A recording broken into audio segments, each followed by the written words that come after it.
Jacaranda FM.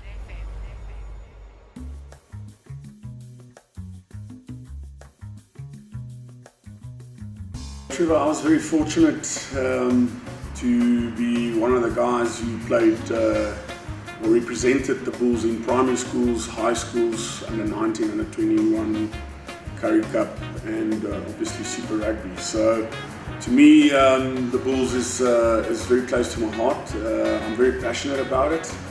And for 3 years after I've stopped playing rugby in 2013, I started coaching at schoolboy level. And I had this tremendous amount of passion to try and teach the boys playing rugby, that's obviously the future of the game, teach them something that I came to learn from all the areas that I've been in, the positions that I've been overseas, and the experiences.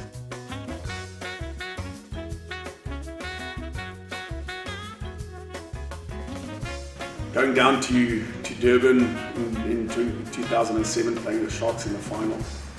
I think that was probably one of my biggest career highlights. And in the same year, obviously being part of the World Cup squad that picked up the William Webb Ellis trophy.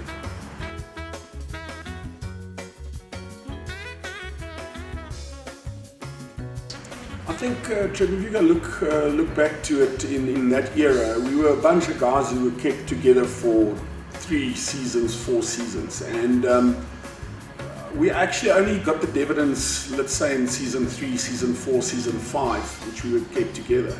I think the biggest thing is that's where the brotherhood came from, that's where the family thing came from, is where we knew exactly what made each other tick, we knew exactly what different characters they were, and we knew how to handle each other. And then obviously it was easy.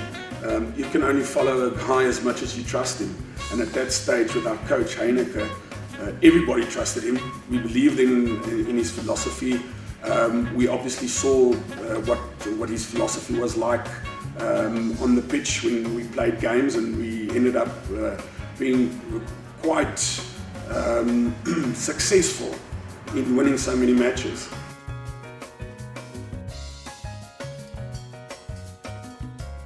No, for sure. I think I was also still a bit young. Smitty, is a world-class hooker, is an awesome captain, and definitely it was a lot of boots to fill.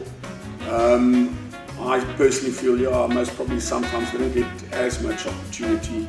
But nevertheless, I'd like to feel and think that the times I did get opportunity, that I made the best of it. I think that's a big thing, is the experiences you pick up in life. You have to get to a certain stage where you can start using that experience. Otherwise, it hasn't really helped you to pick up experience. I think the biggest thing is obviously is injuries. I think it's injuries, and big injuries for all players in their careers is something that's not that guys like. It's definitely a low point, especially if it's big injuries. I had a double fracture in my right ankle and dislocation, so I sort of like never really recovered from that, and hence I took the decision to call it quits on my rugby career straight out of France.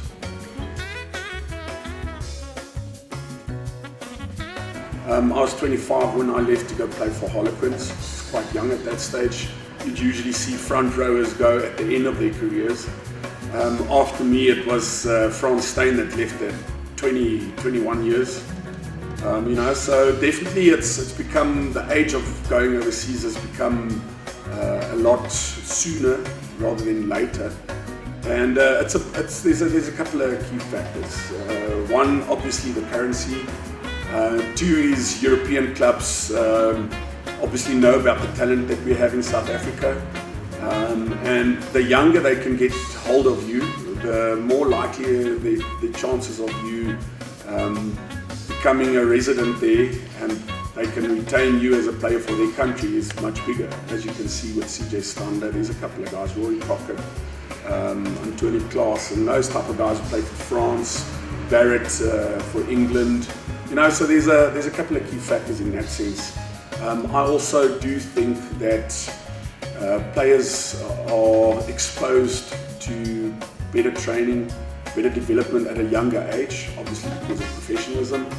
And once the system can't absorb them because it's saturated from current players that's in their 3-4 year cycle at that level, it's easy for younger players to approach an agent or agent approach younger players, and henceforth they get thrown into the big market, and big clubs obviously have a go at retaining their services.